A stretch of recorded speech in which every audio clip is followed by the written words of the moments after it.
that would make it around 14 million jobs he'd have to create, wouldn't it? Well, there's 14 million households, but we're not discounting the amount of households that already have a job. And I should imagine that there is a fair amount of households that do have a job, but certainly an extremely tall order, Sean. We must remember unemployment 27%. It tops out at this number. There's 15 million South Africans that don't have work. Another 6 million by Stats SA's estimation that have just given up.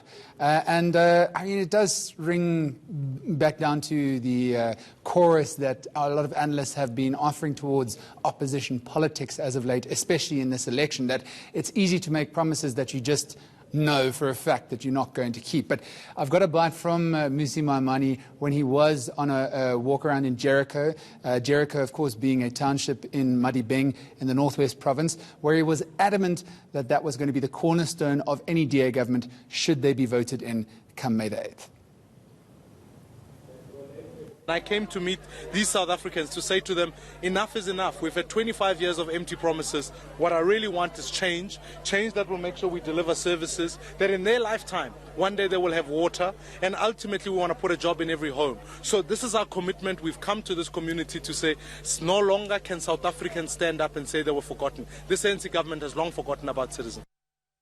So let's talk about how people actually reacted to Mmusi Maimane, because we've seen politicians go to areas like the ANC in Khayelitsha in the Western Cape, for instance, where they are popular. What was the response here? Well, that's the thing. I mean, Madibeng, and in this township in particular, if you look at it, it's consistently voted the ANC in national or even in local government elections.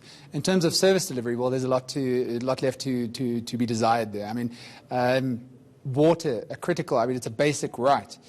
Is largely absent as a service in Jericho, that township specifically. I went to several taps and opened them, and there's just no water coming out of them, never mind a standard of water or anything like that. We were then taken around the area and shown various water treatment points and also boreholes that have been dug to try and provide water to the community that were either defunct, not working, or working only partly.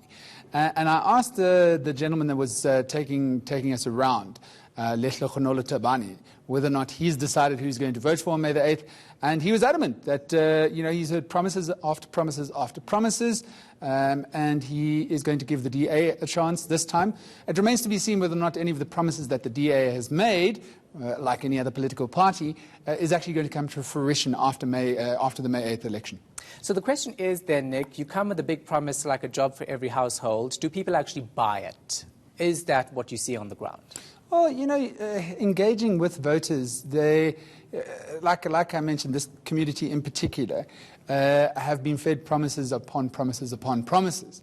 And I think that there is an understanding that, the DA is not going to be empowered to be able to deliver on this promise, but in the same breath, they appreciate the fact that the DA has underlined the importance of work. Another thing that Lehlelo Tabane said, our tour guide, as it were, for the day, was that it's not a question of bringing services. It's not a question of ensuring that a house gets built for everybody in the community. Just give people a job, and then they can make a life, make a living, make a livelihood for themselves. Now, obviously, when you look at the Democratic Alliance, they're vying for the Western Cape, which some would argue that they still have a strong position there. Others saying they're on the brink of losing it. And Gauteng, as well, people are saying, they could get it, they could not with a coalition government. The Northwest today, so the DA is in all provinces trying to win over support. How are they looking there? Well, the fact of the matter is, in 2014, they were pushed into third place by the EFF. I mean, arguably, the Northwest is an economic freedom fighter stronghold behind an ANC. So, I don't know, politically speaking, I was a little bit puzzled by it. Mmusi Maimane going on an absolute whistle-stop tour throughout that province, and then he actually ended up in Tabazimbi in Limpopo after he visited Madibeng in the Northwest. And I would have thought that it might have made more sense to pound the pavements in Johannesburg and also hit the streets in the Northern Cape, as well as hit your strongholds in the Western Cape, which is starting to look a little bit dangerous for the Democratic Alliance, with the likes of not only Patricia de Lille's party For Good, but also even the Economic Freedom Fighters, based on polls, the Red Berets having a far more significant showing than in previous elections down in the Western Cape. All right, thanks so much for that. Appreciate it. Nicolaus Bauer.